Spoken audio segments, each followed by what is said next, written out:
Amen. I haven't spoken for the Oceania Sabbath meetings since October 10. It's been since October 10 before I've taken part in the Oceania Sabbath schools and sermons. So there's been quite a break of about 5 weeks now.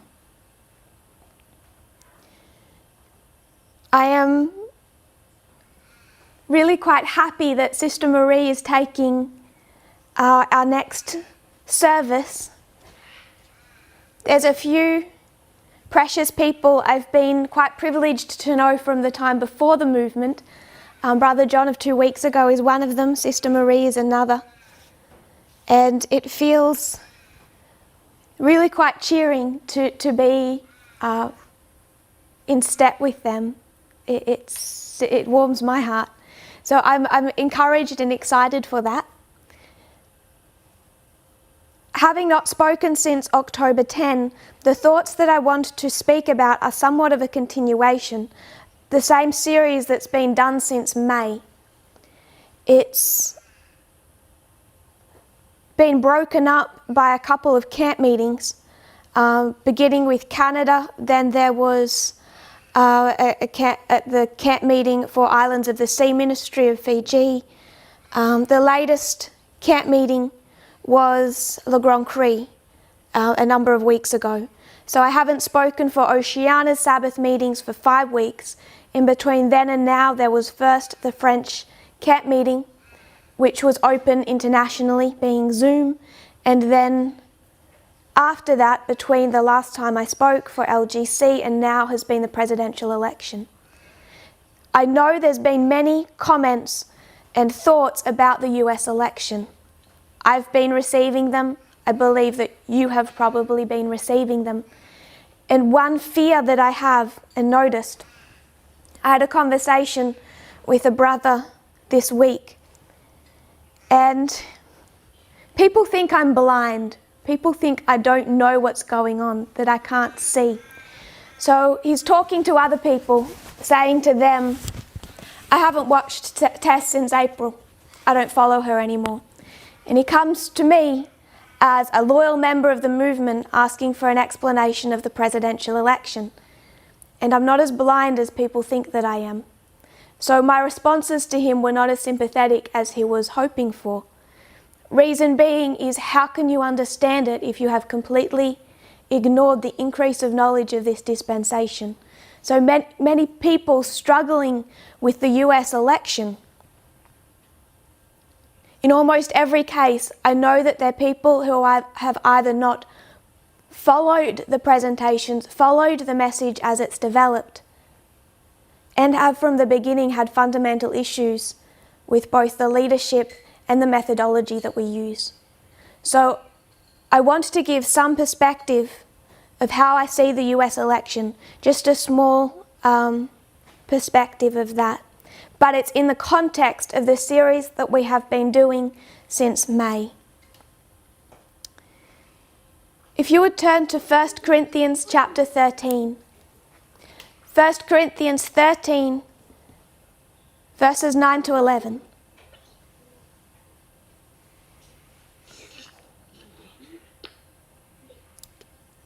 Can you mute all?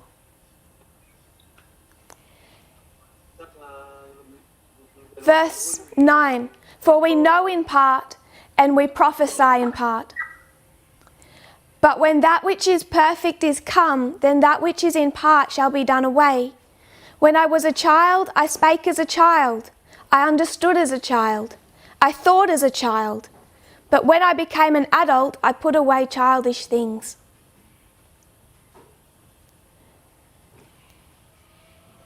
Even in that verse, I hope you can see the sexism.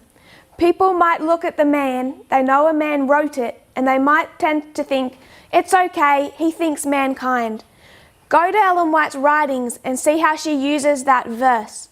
She'll use it to transition into a subject of men, gender men, and manhood. You take it to pioneer writings, A.T. Jones, he will say, the standard of society is to have really manly men. So the more of a stereotypical man you become, the better. So I hope people are starting to become more comfortable, as harsh as it is to verbalize, that there is sexism even in these writings. It's unavoidable. Same way you find slavery. We need to recognize that as we read now. We need to read like adults. But that wasn't the point I wanted to make. I wanted to apply these verses. We know in part, we prophesy in part. But when that which is perfect is come, we put away what was partial. It's repeated in verse 11. When you're a child, you speak like a child. You understand like a child. You think like a child. When you become an adult, you put away childish things. And the context is not, as Ellen White writes it, about becoming more mature in a moral, personal sense. What is the context? It's all about our understanding of prophecy. So there is a time when it's acceptable to speak, understand, and think like prophetic children. Then when we become an adult, we're required to speak, understand, think like prophetic adults. I want to give some examples of how this has happened in our movement, how this movement has transitioned from thinking prophetically like children to prophetically like adults. And I don't want the use of the word children to sound derogatory. I don't mean it in that sense. It's not like there's something bad when a child thinks like a child. You would expect a child to think like a child. You wouldn't try and make a child think like an adult. But as they mature, the expectations of them mature. We've discussed that already when we've talked about fractals. All through the Oceania series, we've kind of been addressing this. But I want us to look back and see how we've transitioned from thinking prophetically like children to prophetically like adults. When I went to Arkansas in September, October 2018, the bulk of those messages centered around World War III, applying World War II to our current dispensation and understanding World War III.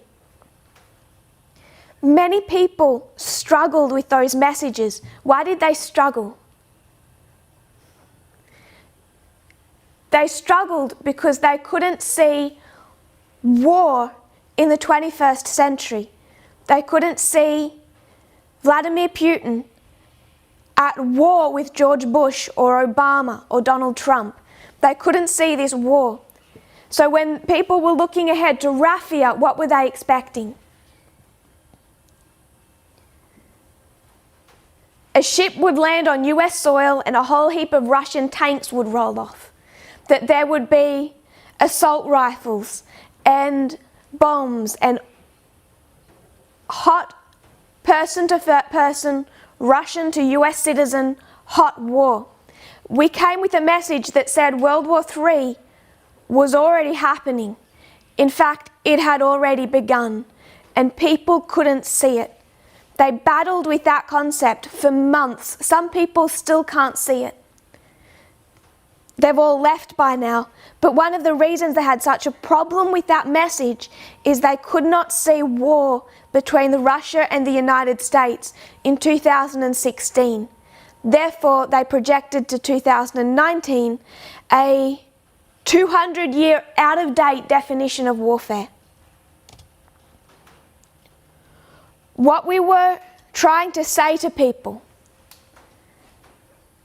is stop thinking prophetically about war like children and start thinking prophetically about war like adults. And it's the people that followed rigidly the first angel's mistakes in methodology, that struggled to make the transition to World War III. In connection with that same message, with the Midnight Cry, came a discussion of civil war and revolution. And we said that civil war in the United States started in 2001, had been going then for 17 years, by now for 19 years. What problem did people have? They have a 200-year out-of-date concept of revolution and civil war. They can't see it in the 21st century. So people in this movement could not recognize that there was civil war in the United States.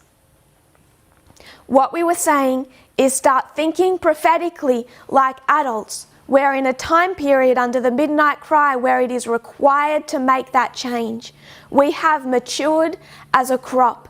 That was the work of the latter rain. Donald Trump's impeachment last year. What trouble did people have who followed the first angel's methodology? This is not just, if I can say it in a way I don't mean as insulting, this isn't just immaturity, it's ignorance. When you start seeing what impeachment looks like, not just that it didn't happen on the day, but impeachment by definition does not mean that a US president is removed from office. It's both immature and also ignorant, because often the two come together. Close of probation. What struggle did FFA and those following them have with the close of probation? The idea that Michael would stand up, probation would close, intercession would end for the priesthood. We said, right back in Brazil, beginning of last year, that is an immature definition of the close of probation and of fractals. FFA could not make the transition from thinking prophetically like children to prophetically like adults. And the study of the last president is, I would suggest, the final major hurdle that this movement imbibed that was thinking prophetically like children. In 2016, when that message arrived, it was particularly driven by the first angel. And what they did is they took a study that has perhaps some validity to it. I'm not willing to say how little or how much. They saw that there was something very special about the US president that was elected in 2016. They saw that he was special. And instead of looking at that special characteristic as prophetic adults, they took a childish, out-of-date perspective to that study that I'm suggesting you wouldn't even find in the study itself. Is there something special about the presidency of Donald Trump? Yes. I think whatever happens in the future, we're going to look back at his election and his presidency as being the cause of that effect.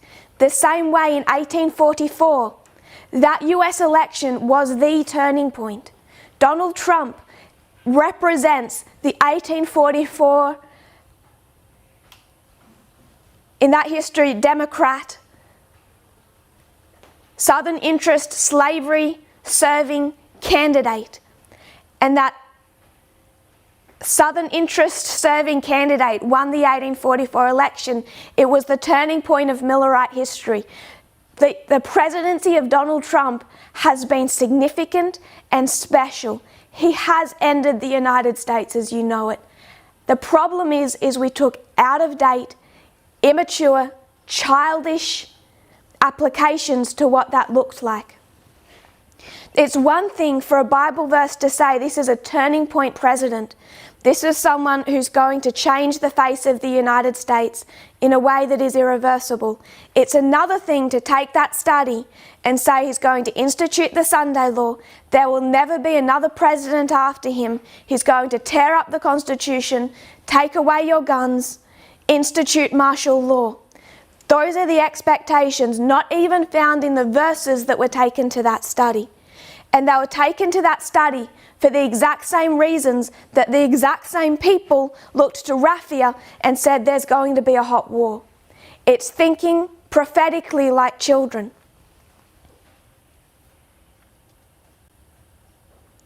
I will be honest, I don't know the study of the last president.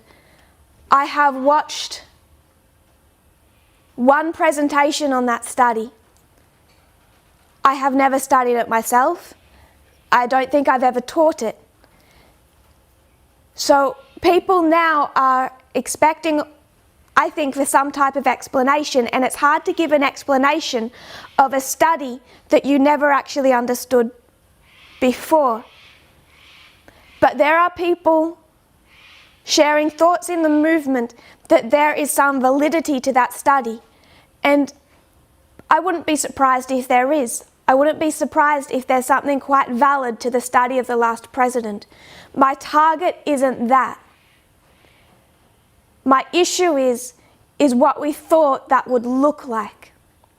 What we thought US dictatorship would look like. Because if that study holds true and it's showing something very special about Donald Trump in that aspect, the study was not wrong. Millerite history acts as a second witness to that application. The problem is when we bring our out-of-date, prophetically childish mindset to what we expect that president to be, what we expect him to do. That's the problem. And when the first angel is leading that study as his favourite application, hanging everything on it, it's very difficult to challenge. But what I want us to see is that this is something we haven't done suddenly. It is something we've been doing for a long time. So I think many people are shaken by the idea that there were problems in that study, and to be honest, I have not been bothered by it. It does not bother me in the slightest. The reason that it does not bother me is because it's nothing new. It's the same issue we've been facing and fighting against in this movement for 18 months now. It's just a major subject. And I would suggest the final major subject that needed revisiting. We had to revisit US Civil War, World War III, the close of probation, and many other things as well. We had to address what they looked like. In the Oceania series, we've been addressing the Sunday law, and what have we been saying? A prophetic, childish view would be to look at the Sunday law and say, this is the US government being bad, and the US government is the US president. Therefore, at the Sunday law, you're going to see a really bad US president doing really bad things. That's a prophetically childish view of the Sunday law. We've been having to look at the Sunday law as prophetic adults. And what has that been doing, changing to our message? In some ways, people could argue that it complicates it. It doesn't necessarily complicate it. It makes it that much more perfect. Now we're seeing three branches of US government: legislative, judicial, executive. Who does Ellen White say the dragon speaks through? The legislative and the judicial. She doesn't mention the executive. So we've been looking at the Sunday law as prophetic adults, and when we do that, it is not so simple, and I'm going to change simple to childish. 2014. Who held the power in the United States? A prophetic child said Obama. That's why they looked to Obamacare as the Sunday law in 2014. It's childish. Sunday law 2014 must come for the president. President is Obama. Democrats are wicked. Obamacare was forceful. Therefore, Obama instituted the Sunday law in 2014. A prophetic adult looks at that 2014 history and says what? Mitch McConnell. Mitch McConnell held the power over both the legislative branch and the judicial branch. So who passed the Sunday law in 2014? Not the US president. Next year there's a Georgia runoff to decide who controls the US Senate. How it currently sits, I may have this wrong, but it's how I currently understand it. The balance in the Senate is 50 Republicans to 48 Democrats. So there's a runoff in January where there are 2 seats up for grabs. If both Democrats win that Georgia runoff, you'll have a balance. A pretty much equal balance in the Senate. And when you have an equal balance in the Senate, the US Vice President gets to cast a deciding vote. So all of a sudden, Kamala Harris can, by the thinnest of margins, swing the Senate towards the Democrats.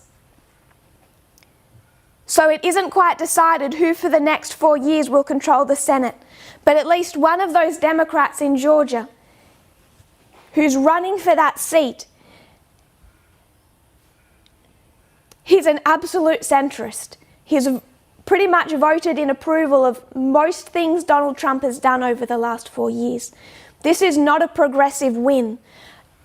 A prophetic adult will look at the election of 2020 and they will not see a win for the Democrat Party. They won't see a victory for the counter-revolution. 74 million Americans voted for Donald Trump.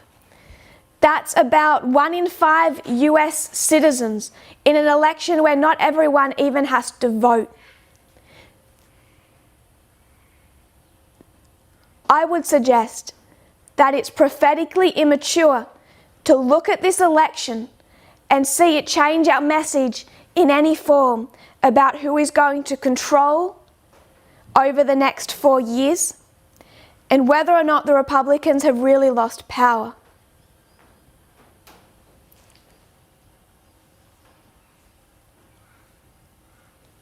Coming back to, I just want to make one point about Millerite history.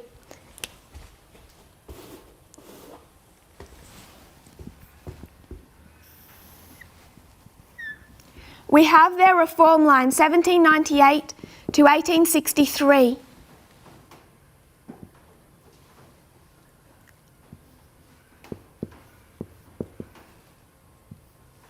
(1850) marks the Sunday law, but we've discussed quite extensively now how their structure is different to our own. That meaning they have only one call to the church, and if they have one call to the church, when is the second advent for the first group?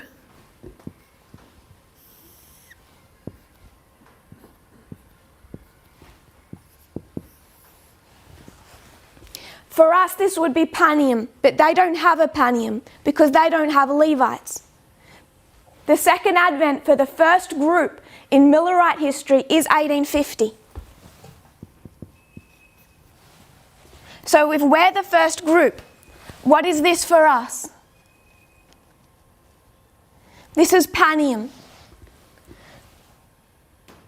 So a number of people are looking at the US election in 1848, and I would suggest they're making the following mistake.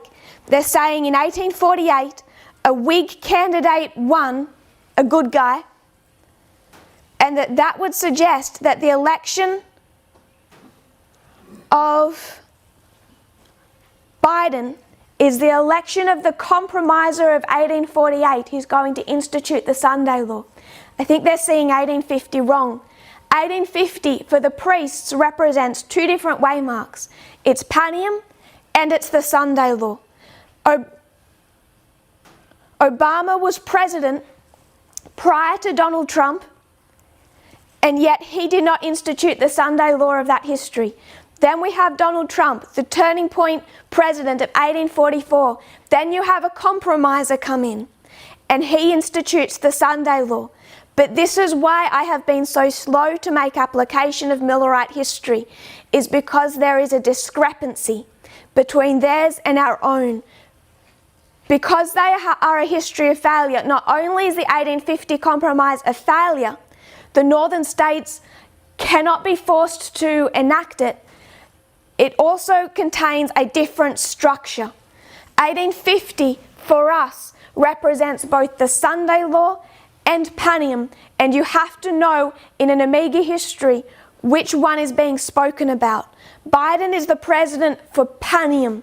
That does not mean that he is the president for the Sunday law, because 1850, in the context of the 1848 election, is Panem for us, not the Sunday law. Does that make sense?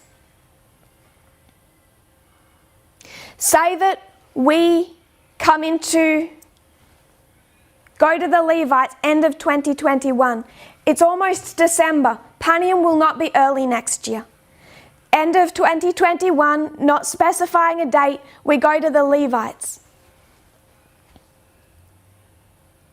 End of 21, end of 22, end of 23, end of 24. Our harvest is a tiny 2-year period. How fast has that gone? How little have we done? Say we go to the Levites for 3 years. That's pretty short. Come Sunday law, you're already looking at a new US election. Biden is not going to run for a second term. He's already indicated that. Even if he did, I'm not addressing just prophetically here, I'm addressing, to be honest, logic. The position the Democrats are going to be in after 4 painful years of getting absolutely nothing done, how do you think they're going to go in 4 years? It took every late night television host, every media news network, every black athlete campaigning, protests on the streets, a pandemic that's killed 250,000 Americans, and still 1 in 5 US citizens, without needing to, voted for Donald Trump. There is going to be no wicked, evil dictator in the White House to rally people in 4 years' time. There is going to be no massive changes under Biden that make the progressives happy. There's going to be no huge economical miracle that's going to happen in the United States. 4 years' time is going to be a frightening US election, and Donald Trump is not the scariest thing that can happen to the United States. I would suggest Ted Cruz should scare people a whole lot more than Donald Trump. He actually believes the far-right evangelical agenda. You can question whether or not Donald Trump believes that. To repeat, this is the structure of, badly drawn, of our alpha history, of any alpha history. You'll notice that there's a difference, not just in the failure of the 1850 Compromise. It is a failure. If I can speak immaturely, the bad party in Millerite history did not have the power in 1850 to force the Sunday law, the 1850 Compromise, the Fugitive Slave Act on the northern states. The fact that there was a compromising president is applicable to our dispensation, but I have never said that a compromising Democrat president passes the Sunday law, because we don't have that prophetic foresight. But it is one of the reasons this is a history of failure. The bad party did not have the degree of power they needed to enforce the Fugitive Slave Act. So when we look at the Democrats today, it is completely valid and important to see them as the party of compromise. But to take that and apply that to Sunday law because of a history of failure has always been problematic. Separate to that, first of all, it's the fact that it's a history of failure. Putting that to one side, 1850 is two waymarks for us because it is the Sunday law, but because there is this structural difference in an Alpha history, they have no second harvest for the church, therefore they have no Panium. When you remove Panium in Millerite history, the second advent for the first group lines up with 1850. So Panium for us is symbolised in Millerite history by the same waymark that symbolises the Sunday law. Does that make sense, Brother Curtis? You have a history of failure, which means that the bad party doesn't have sufficient power to enforce it. It's a direct cause of the Civil War because they feel cheated that it wasn't enforced. Separate to that, you have the structural discrepancy, which makes 1850 represent two different waymarks for us, Panium and the Sunday law. Where I see mistakes happening is I think that some people are feeling that Biden is therefore the compromised president of the Sunday law. And I would suggest that's taking two issues from a history of failure into a history of success. First of all, the amount of power the Democrat Party will be allowed to have. And second of all, he's the president for Panium. 1848 election elected a Whig, a compromiser, for 1850 Panium. That does not mean that Biden is the president for the Sunday law. 4 years' time, there's going to be another election in the United States.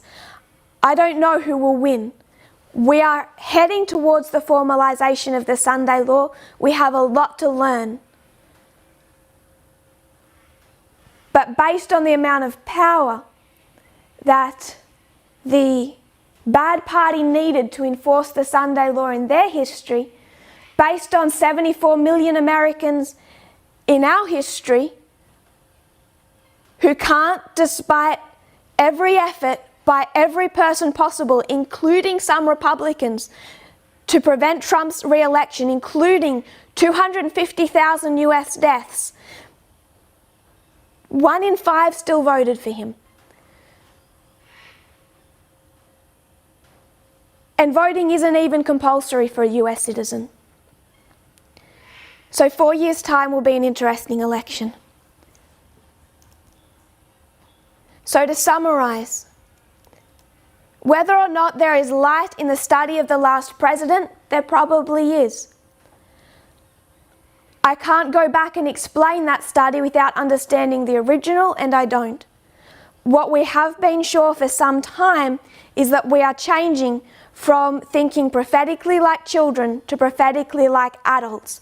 Most of the people who have already left this movement have left because they could not make that transition. They could not understand World War III. They couldn't understand a current civil war. They couldn't understand the close of probation. They couldn't understand the impeachment. They couldn't understand a change in leadership with much more sophisticated applications. And because of that, because there has been, from 2014, a 6-year history of trying to transition this movement, we have systematically dealt with errors. This is just one more of them. I think the last significant error. And so from my perspective, I don't really see why it's such a big deal. It's not a standalone case of some type of error that God wished this movement to imbibe. It's part of one ongoing problem, a problem that we have been dealing with since at least the end of 2018. So I want to transition a little now. We tend to take our time discussing external events. And for some time now, people have been asking questions about this study of the last president. And I understand why. I understand why it's something that bothers people, that shakes people. And so much of this focus over the last time period for many people has been external events. And so I knew in coming into this study that I would need to discuss external events. I would need to discuss the US election. There is not the time to study that people think there is. There really isn't that degree of free time in a history when organisation is even prophetically our number one job function as leadership. So usually this year, particularly since April,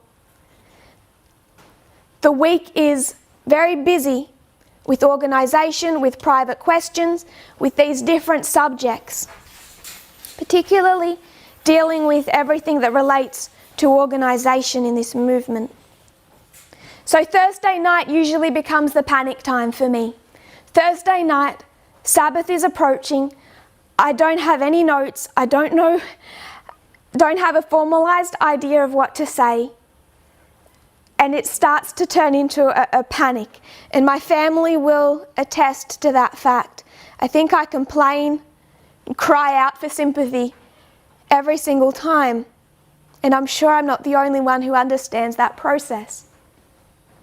And Thursday night this week, just as I'm trying to start to think about what needs to be said today, how it needs to be formalised, how it needs to be brought to the people, looking at the external events, looking at the US election, I hear from a sister in this movement. And I'm not going to disclose any private details, but she's discussing a case of other people in this movement that she's observing, and I will read you one message. The girl asked me for help. More recently, her father, whom she loved, hit her in public with a leather strap. And I'm going to be honest, I stopped caring about the US election. I stopped caring about the last president. I do not care about the US election. So I've done the part of the study when I'm going to discuss the US election, and now I want to discuss something else. From the time I got that message to 2 a.m. Thursday night, I did not care about the US election. It's been 18 months now of dealing with the subject of equality in this movement. And I want to go back and give a little history. I did this at the first French camp meeting presentation, but I want to go more into recent history. 2017, I visited Arkansas. I visited the School of the Prophets. I've discussed before, I've mentioned before, because I think it's relevant, that sexism, the subject of sexism, the issue of inequality, of nationalism and racism has been the driving force of my life from the time I could crawl. I have one memory before this subject, and I was crawling. And when I went to Arkansas in 2017, it was compulsory that you go to Lambert Fellowship. It was compulsory that you go in their bus and you visit that church. So I did. I visited Lambert Fellowship. It took me a couple of weeks, and it was for me as if you were asking a black person to go into a segregated church. The way that women were treated, the number of women allowed at the pulpit, which for a long time by then was zero, was not something that took me weeks to figure out. I figured it out in days. All I had to do was think, something is sick and wrong. And I went to the YouTube channel, I scrolled back, and it was not hard to see. So I started this practice. I would go on the bus to Lambert Fellowship. I would go through the doors, meet a whole heap of lovely people, meet some strong women who I admired then and I admire now.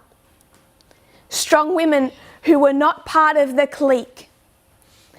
And I would hear the first 15-minute session Sometimes a woman would take that. The most profound message I ever heard at Lambert Fellowship was Sister Kathy McGraw, and they gave her 15 minutes. Then the Sabbath school would start. It was empty of prophetic information. It was always taken by a man, and I left. I went and sat in the car. I did that, Sabbath school and sermon, week after week after week, and few people noticed. No one understood why. I heard very little presented in the Sabbath school or sermon at Lambert Fellowship, because I was like a black person in a segregated church. When I presented, end of 2018, I presented the subjects of World War II and the counterfeit. Where do they think those subjects were studied? They were studied in the car at Lambert Fellowship when I had space. The reason I bring up this subject, it's not just Lambert Fellowship, they're camp meetings. I got out of the kitchen one day and went to hear Elder Jeff speak at their camp meetings. I came in late. I had a feeling that I would struggle. I sat down for that presentation. I don't know the context of what he was saying, but I will quote him directly. Quote, "There are too many strong women in this movement." End quote. I left. There is a strong woman in this movement who I've known about for at least since I began in here. That woman is my mother. So I knew when he said there's too many strong women in this movement, I knew also who he was talking about. And there wasn't just one of them. There was older women at Lambert Fellowship who he would have considered strong women, and he wouldn't have liked it. But it was like being at a segregated church. My problem is the following. I'm not speaking to the older generation. I'm not speaking to the middle-aged generation right now. This presentation is not about them. It's not about FFA. It's not about Elder Jeff. It's not about the elderly people there or the middle-aged people there who either tolerated, accepted, or struggled with the sexism and nationalism of that environment. My problem is with the young people of this movement, and this is not Arkansas. The young people who attended that school, attended that fellowship, came from every corner of this movement. They came from Brazil. They came from France. They came from Romania, Germany, and Australia, and many other countries besides those. They went to that school. They went to the camp meetings, they went to the fellowship, and what I couldn't understand is why I was walking through a sea of blind, not elderly people, young people. What I couldn't understand is why I was walking through a sea of blind young people, 35, 30, 25, 20, 18, blind.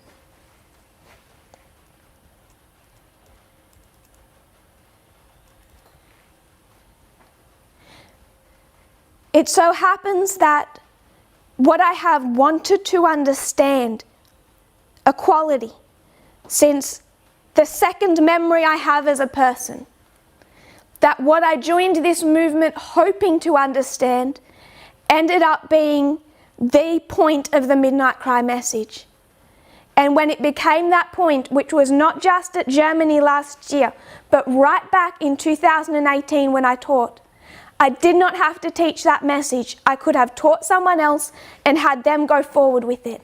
I could have taught it to a man and had him teach it. I didn't. Because I knew I wasn't going to FFA to teach as a person. I was going there to teach as a woman, and that would change something. I didn't know what, but I knew it would change something. So from end of 2018 to now,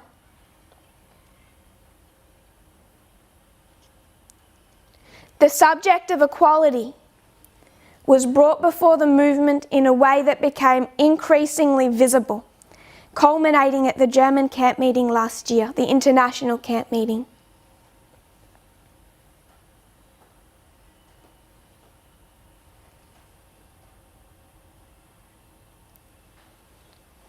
Last year when doing that, I became unpopular with probably about 50% of the movement.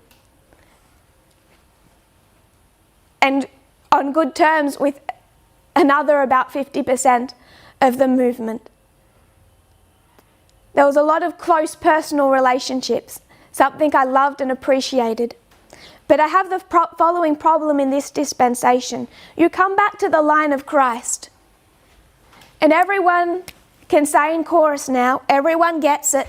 Did the disciples understand equality back here? Did they understand the nature of the kingdom? They didn't. They didn't get it. In this dispensation, do they get it here? Not really. It takes a long time for them to get the nature of the kingdom, and it takes a long time for this movement to understand equality. And the problem I have is when I thought I was walking among a sea of blind people 2-3 years ago, I would think that by today it had changed, and it largely hasn't. Especially with young people. The people that supported, that did not see the deep-seated nationalism and sexism that FFA and Lambert Fellowship had imbibed. I think those same young people today think the following. They understand equality. They understood it back here. And now the reason that this is an issue, that people don't understand it in this history, is because of all those leaders, those conservative adults, elderly people, middle-aged people who haven't figured it out yet. And I think the young people feel safe, that they're okay, and it's just those older people that need to sort themselves out. I think the young people think all of those homophobic people just need to get with the times and figure out homosexuality, deal with their homophobia. Homophobia has already been made quite clear in this movement where we stand on it. Now we're just working out the details. The people that cannot deal with their homophobia, they're already out of this movement. They just don't know it yet. That test has already come. Now it's just details. It's the young people that were blind before and are blind now, and that's what I'm struggling with. Because when I got this message Thursday night, and when I paced till 2 a.m, the person in charge of that location is a young person. And the people excusing that abuse are not middle-aged or elderly. When someone is on a diet of junk food for 15, 20, 25, 30 years, and can't see what healthy looks like, and someone comes to them and says, you can't live on junk food, you can't live on McDonald's and sugar. This is a healthy diet. If someone said that to you, if someone said that to me, do I in that moment become healthy? No. I'm still messed up all the way through. It takes effort, it takes exercise, nutrition, sunshine, water, air, maybe some drugs, maybe that you need to go to a doctor. It takes effort to remake every single cell of that body. And it's not just the elderly people. Some of them through life have actually learnt what equality looks like.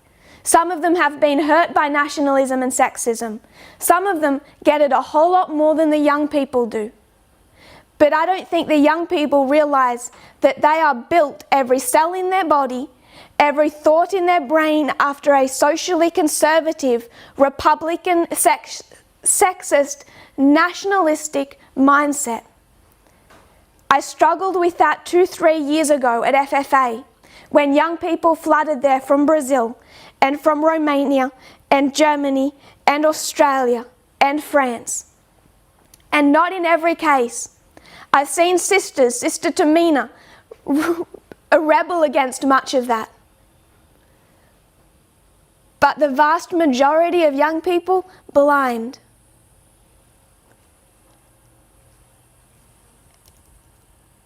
What's the point of speaking about the US election. What's the point of it? Because frankly, you can learn about it from CNN. I don't need to talk about the US election. The reason we discuss the US election is because it's an external event that shows us the internal changes that need to be made. So to just discuss the US election this week, to be honest, I had absolutely no desire to. What would be the point?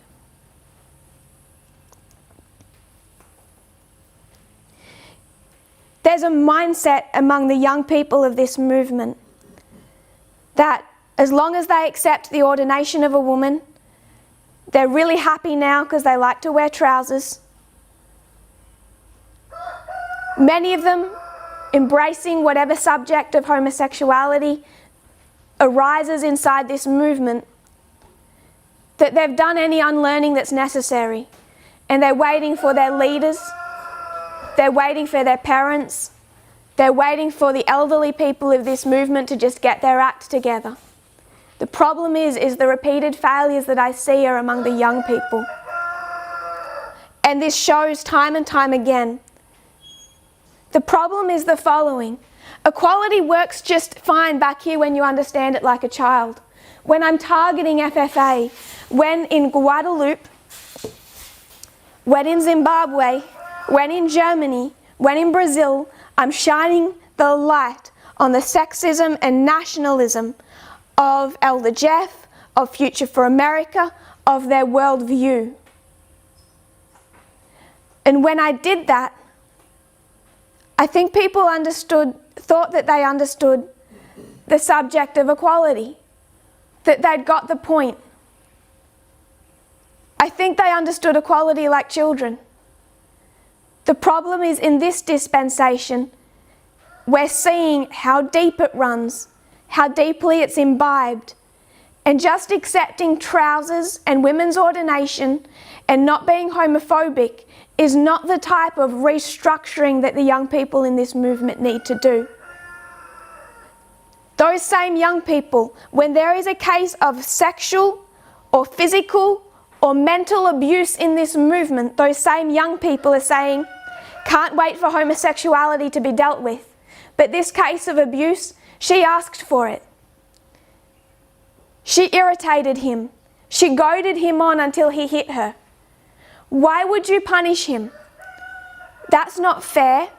Punish both of them. She was irritating. They're getting divorced. She doesn't understand how to handle money. She wasted too much of their money. Sure, he's abusive, but it goes both ways. Don't punish him. That's not freedom. That's not equality. We don't like that. And they've increasingly come to disagree with the decisions that I, Elder Parminder, and others have made in this movement. And my problem is that it is the exact same blindness I've been addressing from the very beginning. The abuser has depression. He had a hard childhood. Why can't you just leave things in the past, forgive and forget, give him another chance? Surely the message of equality and freedom doesn't create a movement where the leaders punish people. I would object. It does just that. We have had a childish, many have had a childish understanding of equality. And the problem with the young people is I don't think they realise how deep their own thoughts of inequality go. I could give example after example after example. Makeup is an easy one to see because people pursue the idea of makeup. A young sister asks, can't I just wear some mascara? What's wrong with mascara? My problem with mascara is not that it turns a woman into a Jezebel or she becomes a man tempter. It's not that mindset. The mindset is that it is sexism. And it's not that hard to see. Last year, I told FFA that a woman should be wearing trousers. It conflicted with their sexist worldview. And instead of embracing the message that was so clear, they said, We need to go away and meditate on this. We need to go away and pray about it. Young people in this movement who last year didn't feel the need to meditate on anything, who saw the light and ran with it this year, when I say there is sexism in Hollywood, there is sexism in mascara, there is sexism in domestic abuse, are saying, I get your point. I need to go away and pray about it. I need to meditate. And it's strange to hear a young person speaking that way, but I know where it comes from. It's conflicted with the conservative worldview that they have had. The truth is not hard to see. When asked in an open-ended format to name traits or characteristics society most values in women, for 35% of US adults, they named physical attractiveness as the number one trait or characteristic that society values in a woman. 35% answered that for women, 11% answered that for men. 71% say women feel a lot of pressure to be physically attractive. 79% say they feel the pressure to be involved parents. Much larger percentages for men. Where does this drive for a woman's beauty standards come from? Does a man look in the mirror and feel deep-seated insecurity about the length of his eyelashes? Why is that something that's put onto women? For the imperfections, for the flaws, for the length of their legs, if they're too tall, if they're slightly more than skinny. Where does that come from? It's not hard to see that it's sexism. We've discussed a lot second wave feminism. There are three particular waves of feminism. First, second, third wave feminism. The one that fits most neatly in the prophetic framework is second wave feminism. Second wave feminism was the feminism that called on women to discard the beauty stereotypes of their countries, to let go of their makeup, their jewellery, to abandon those stereotypes. And there was a backlash because women feared that if they pulled away from these things, they would be seen as radical, and they didn't want to be identified with radical feminists. So they embraced makeup and jewellery and tried to incorporate that into feminism. They were afraid of being rejected by society, discarded, humiliated, criticised, worse, ignored. Women had just started entering the workforce. They felt the pressure in an already sexist environment to find recognition, to not be overlooked, to try and move forward. And second wave feminism, as it called women away from beauty standards, away from makeup and jewellery and all of these things that have been imposed upon women, it made some afraid. They didn't want to be identified as a radical feminist. It's not a coincidence that at second wave feminism, prophecy is highlighted to us. 1989, US court case about gender discrimination. It's 1989 when the Supreme Court applied the Civil Rights Act to women and gender discrimination. Price Waterhouse versus Hopkins. In 1978, Ms. Hopkins joined the Washington office of the old Price Waterhouse accounting firm and was, by all accounts, one of the company's top management consultants. She developed computer systems for clients and was responsible for winning the firm's most lucrative contract, a project with the State Department worth up to $44 million.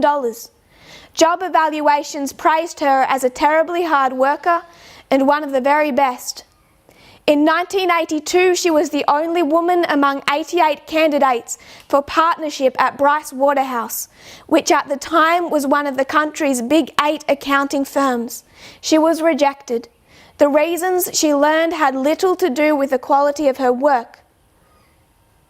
Someone said, either you loved Anne or you were intimidated to no end by her. A sympathetic male boss who had recommended her for promotion explained that the company's hierarchy thought she should walk more femininely, talk more femininely, dress more femininely, wear makeup, have her hair styled, and wear jewellery. Quoting her, "I have wondered what might have happened if I had been a partner during those lost years," written in her 1996 memoir.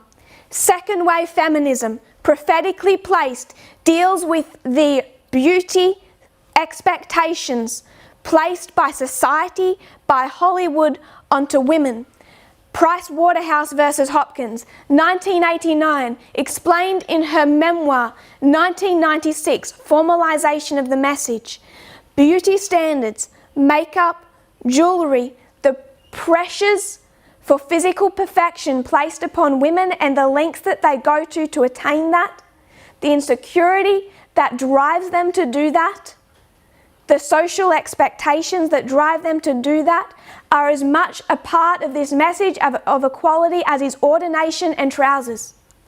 And the people pursuing these things, saying, all for homosexuality, let me wear mascara. When it comes to a crisis point in this movement and there's a case of abuse, there's an issue, they always demonstrate they have not accepted equality. Because these things prophetically, and we should just be able to see logically, are embedded in sexism. But it's more than sexism. It's nationalism. Because it's cultures that push and force this on society. There are 2 countries in this movement that have schools, have had schools, leading schools that have been the focal schools of this movement for some time now, the United States and Brazil. 2 countries that if you think of a socially conservative far-right dictator you will think of is Trump and Bolsonaro, United States and Brazil. You could make compare and contrast over and over again between the United States and Brazil. The top 2 countries for plastic surgery in the in the world, United States and Brazil. The problem is, people also embrace their culture. And these beauty standards that particularly women face under pressure when they do not see where these come from, it's not just sexism, it's nationalism. We are required to fight against our cultures, not embrace them, not compromise with them. The 2 worst for this, as far as people being driven to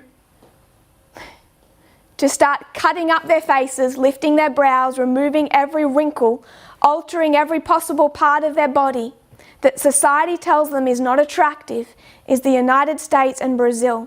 This is a sexism problem, this is a nationalism problem, and frequently when it comes to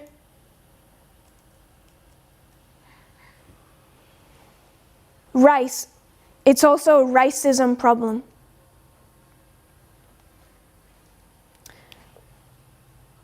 Which is attached to nationalism. People run to Hollywood. They think that Hollywood shows equality. You find me more than a few movies that demonstrate equality. Hollywood does not lead society towards equality. It reflects what society wants to see because it wants to sell movies. So if it thinks enough people will go watch Harriet Tubman, they'll make a movie on Harriet Tubman. And if they think enough people want to see some socially conservative, sexist, obnoxious man killing people in a foreign country, they'll make plenty of movies about that too. I watched It's Not American. There's this animation I watched some time ago That they did one in 2010, they did one, I think this was in 2016. And it's a foreign country, but it was this cartoon movie with animals for children. You had little dogs. You know, you understand the animal cartoons that they make. This was an animation, an animated movie. The heroes were all dogs. In that movie, they put someone with a stereotypical black American, African American lingo, accent, how you would stereotype an African American man, how they would speak. He wasn't a dog, they made him a monkey, and then they made him the dumb one in the movie. This is a 2016 animation for children. Hollywood isn't much better. That was Russian. The amount of racism, sexism, and homophobia that exists throughout entertainment is not something that just this movement recognises. The problem that I think people have is they think that we have taken this message of equality from the world. We never did. We never have. I didn't need the world to teach me what equality looked like. We understood equality, and then we saw where the world succeeds and where it fails. We've never followed the world standard. We don't follow it when it comes to makeup, jewellery, or entertainment. It's not just in those subjects. It's not that I got messaged on a Thursday night, but the two are linked, because the same young people embracing those ideas are the same ones telling me when there's a case of abuse in this movement, be gentle on him. Don't be harsh. She really has a problem.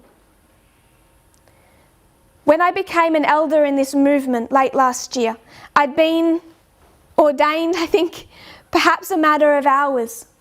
And someone came to me and they said, you know, there's this rumour going around the camp meeting that you're attacking people who won't call you elder or who don't call you elder. That you're demanding that people have to call you elder. So I will clarify, since then, I've told a few people off.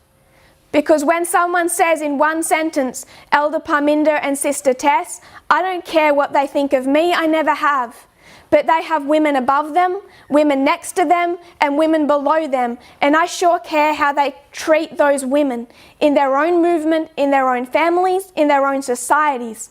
And how they treat them often gets reflected in whether or not they can accept my leadership. That's just a fact.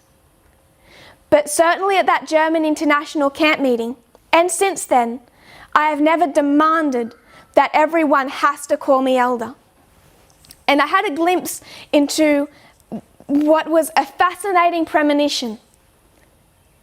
Because this is essentially exactly the thinking of the far right. This is what they do, particularly to women, particularly to women in leadership. It's background gossip that, like a grain of sand turning into a really ugly pearl, just gets wrapped around misinformation, disinformation, until it transforms into a conspiracy theory. And that conspiracy theory is designed to destroy people.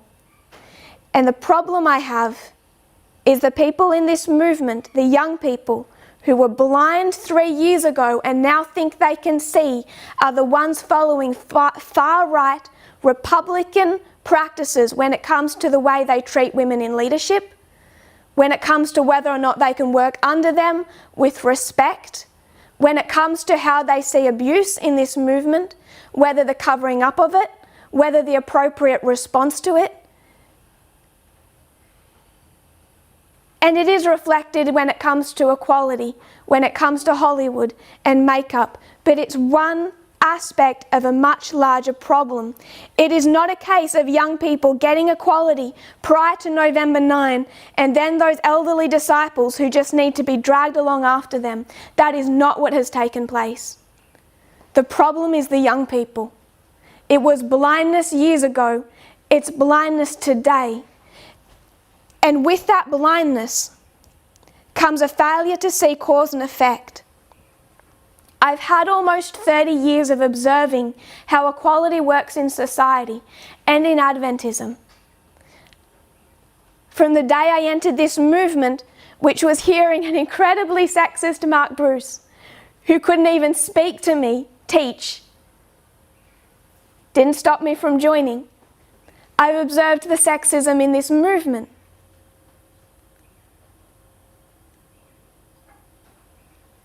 Late last year, started to realise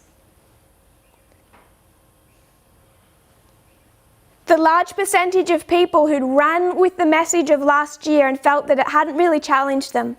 They loved it, they embraced equality, didn't really get what I was talking about.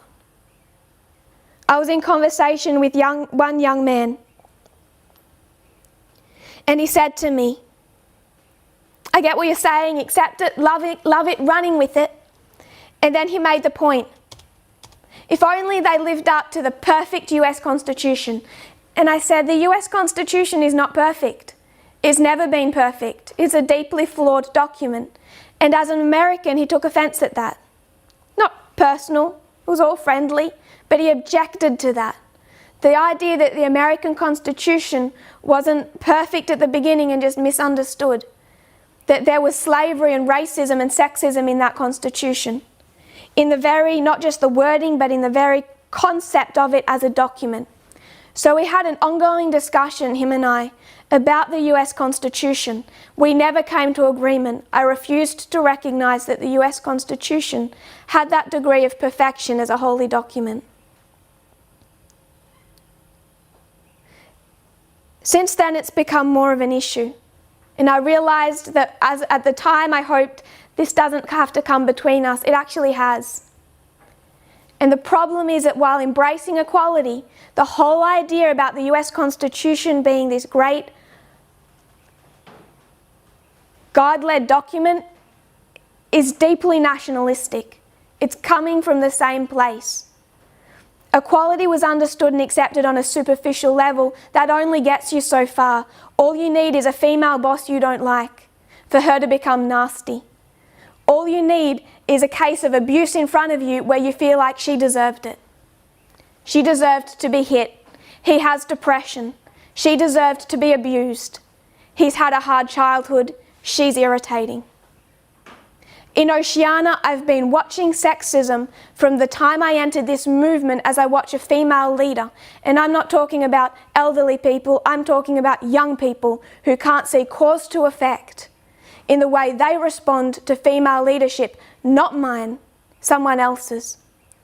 And people can make the claim, you can't see, you're too close, your family. You're too close to see what's really happening.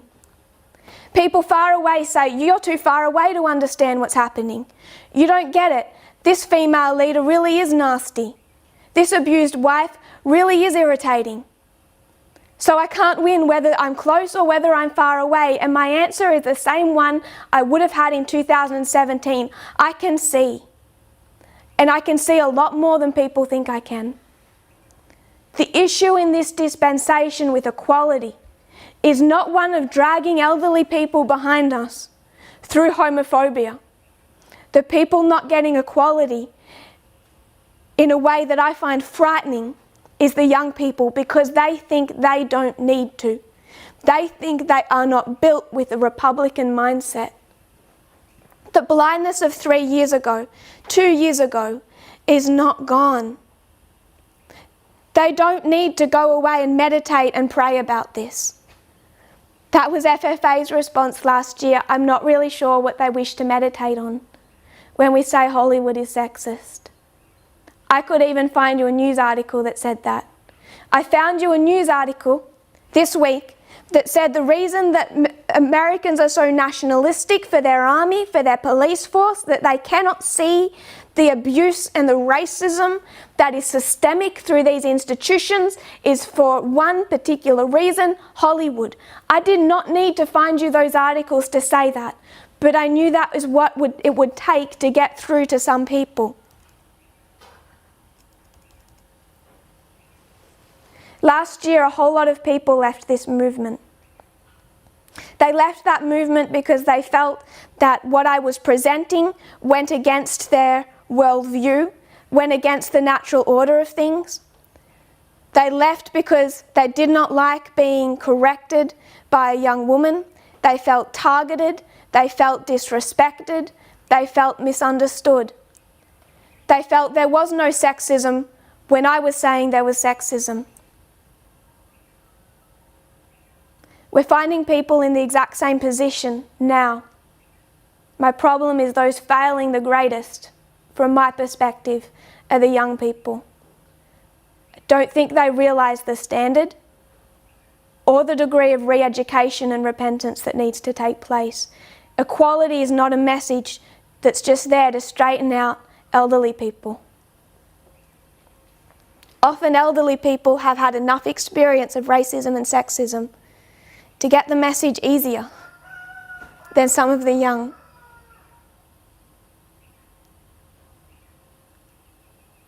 So I didn't really have notes for today. I didn't really have much of a idea, because to be honest, from Thursday night,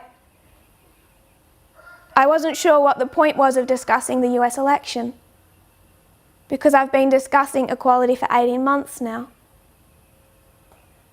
And the US election won't help you.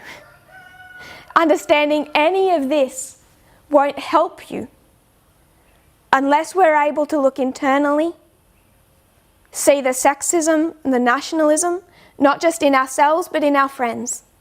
Because a whole lot of people left last year not because they were convicted that this movement was in error,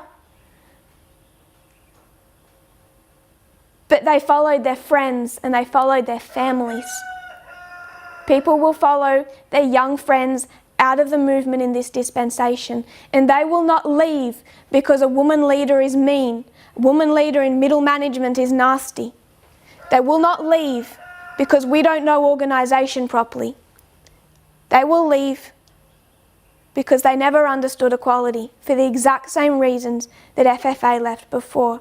If you feel targeted, disrespected, misunderstood, imagine how Elder Jeff felt. But I'm not wrong.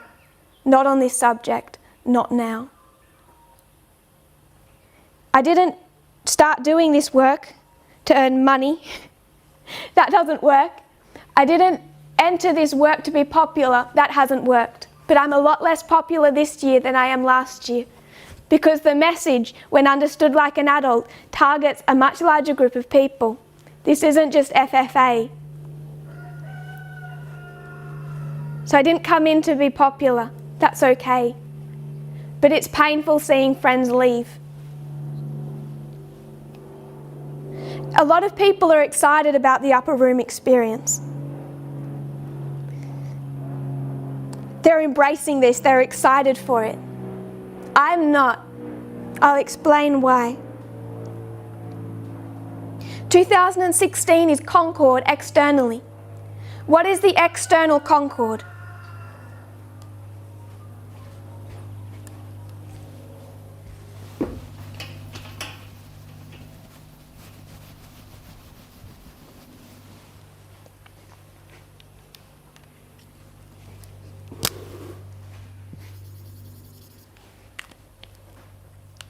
Concord looks like the following.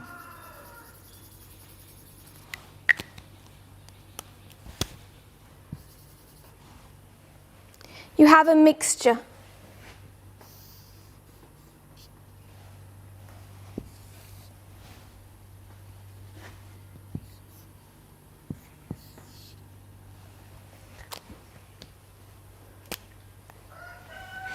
That mixture divides.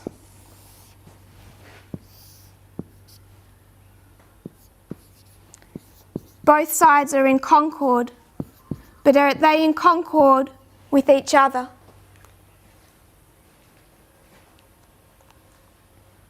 You have white supremacists, Black Lives Matter.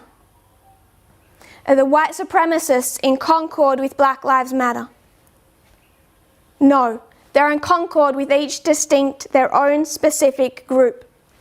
That's 2016. Trump is not in concord with Hillary Clinton. Instead, you have two distinct sides. 2020 is Concord. What do you have? George Floyd. Do you have white supremacists and Black Lives Matter coming into Concord? No. You have two distinct, demonstrable sides. White supremacists, Black Lives Matter. Concord unity sounds like a wonderful thing, but it's incredibly painful because unity comes through separation. Concord 2016, 2020 is a separation between two sides. The upper room experience is the same. Unity comes through separation. It comes through the everlasting gospel. It comes through division. So I'm not sure what about the upper room people are so excited for. The unity between a smaller group of people is a wonderful thing, but the separation is painful. And that's why I have not, for some time, been incredibly excited for this process. And one of the reasons why there is division in this movement, in this history, as we head towards the formalization, as we prepare to do our work, the reason this movement is shrinking, the reason it will be the 300, is because there is a division between those who understand and can see and those who don't understand and are blind, those who accept equality and those who feel it conflicts with their worldview, those who are willing to stand with the truth and those who just wish to follow their friends. Equality was not understood.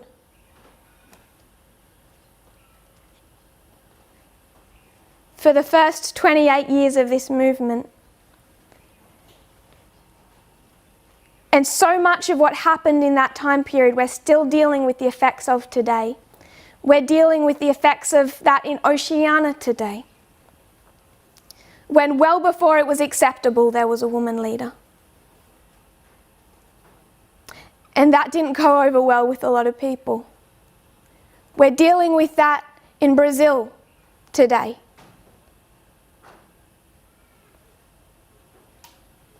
Where instead of taking issues to leadership, things become gossip, things become misinformation, wound around disinformation, develop into conspiracy theories designed to destroy a woman's reputation. And I'm sorry, but that's the behaviour of the far right. We don't work like that. It's happening all through this movement. And it's causing division. And it's not division on a personal level, it's a division over equality. People who think they can see and are blind. And my target is not FFA. They felt targeted last year, they left. My hope is that the young people wake up to the danger they're in. We have a lot of work to do. Can you imagine the amount of work we have to do when we go to the world and we take not just the external prophetic understandings, it is profound. Go back to the French camp meeting. There is so much I can't even remember was taught there, even of what I taught, and I can't remember. But I know everything was fitting into place the way that God intended to it. With the US election, with how reform lines work, with how waymarks work, with the increase of knowledge of this dispensation, with how gender works, gender stereotyping, the Apis bull. But so many people aren't watching, and they're getting tripped up by nasty women, by leadership that wants to punish abusive men. They're getting tripped up by makeup and jewellery. They need to see the sexism and the nationalism that's underlying these issues. We will take a profound message to the world when we go. Our focus is being ready for that. And with this failure to understand inequality, in this failure in young people to understand their own imbibed sexism and nationalism that they've been fed since birth, also comes with it a type of apathy that I don't even know who's going to be doing a work come 2021. who actually is still ready and on fire and ready to actually go to work because they're distracted.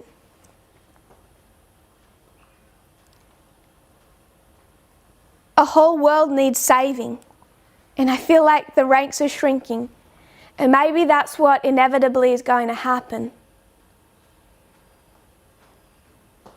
But I couldn't stand up today and just give someone an explanation of the presidential election. We haven't begun to discuss what I would like to discuss about the US election. The Levites who are going to embrace this as evidence of this UN agenda, this deep state, Biden, these liberal,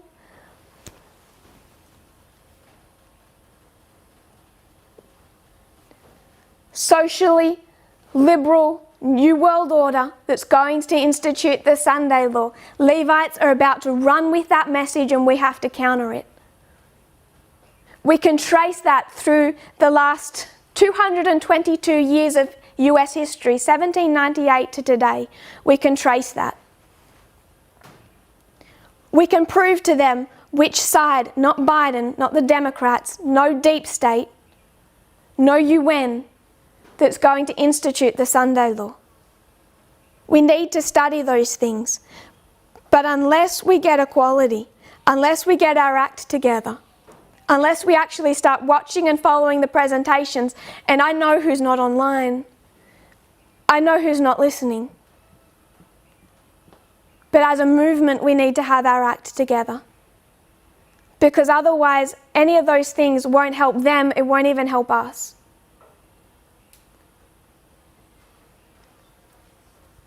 Parts of Africa had no problem with equality until we went there and said, you want equality? Let go of your sexism and let go of your nationalism. Last year, they didn't even know they were sexist and nationalistic. They weren't told. And we targeted the dowry system. And all of a sudden, we're saying that you, young person, not elderly, most of the young people in the movement are in Africa. Your attachment to the dowry system is ingrained from the time you were born. Sexism, nationalism, pride of culture. I would say the same thing to Brazil when you ask me about makeup and jewellery. Deep set sexism and nationalism. And you cannot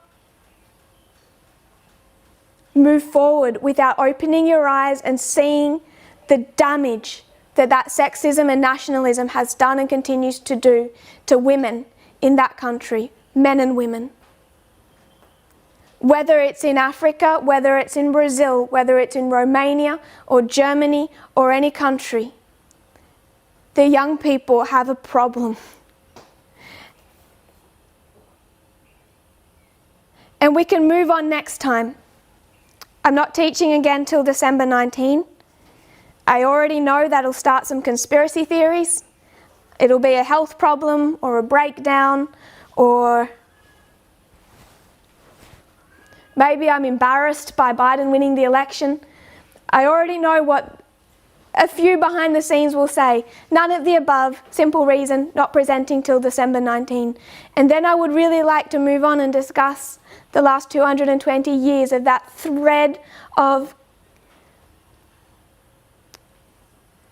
fundamentalist Protestantism that connects slavery with the National Sunday Law movement, with the Constitutional Amendment movement, right through Jerry Falwell and into today. You can trace that, we need to. But these external events only serve one purpose, and that's to change us. And as long as I keep getting messages from inside the movement like I did Thursday night, I don't have much of a desire to discuss external events. Pray you'll forgive me for that. We need to see our individual responsibility. It's not my responsibility alone to stop these things happening, it's yours. The first thing you can do is open your eyes. If you kneel with me, we'll close in prayer. Dear Father in heaven, Lord, this movement has been beaten. It has suffered so much as a movement, particularly through these last 2 years. People are tired. People are worn out. But Lord, open our eyes. I pray that we will see as you see, not as our culture, not as our upbringing, not as our own perspectives, our own feeling of the natural order of things dictates, but as you want us to see. 74 million Americans voted to Donald Trump because they think that that is the natural order of things, that that is the correct worldview, that his behaviour is acceptable and necessary. 74 million people. And today as a movement, there are so many people with still their own ideas of the natural order of things, of right and wrong, of how equality works, and they're wrong. And it's becoming a salvational issue for them and those influenced. Lord, we don't want to lose a single soul. It becomes inevitable when your messages are not understood. It's not a choice I can make. But you don't want them lost either. Father, I pray for a reckoning in this movement, an eye-opening reckoning, that people can see and change and realize not the sins of the elderly, not the sins of their ordained elder, not the sins of the leadership of their ministry, but their own as young people. The sins of the worldview that does not need just a little shake, but a radical transformation. Not just in current events, but the perspectives they've had for years. Lord, I pray for this. It's necessary. We fear and dread division in this movement. Lord, you said the midnight cry message would come to separate wife from husband and child from parent. That has been inevitable. You even promised us, told us that that would take place. And we see through the movement, marriages disintegrate, families torn apart. All because of your message and your leadership. All because we're worshipping the Apis bull, which tells us what we think you should look like. Therefore, what we think your kingdom should look like. And we're wrong. Lord, this history is a history of success. This movement will not fail. On so many lines you tell us we're going to succeed. But Lord, we don't want a single one of those people to not have a part in that experience. So whatever country they come from, whatever demonstration of sexism and nationalism, I pray, Lord, they might see it. They might wake up in time to be saved before they're lost to you. I pray this in Jesus' name. Amen.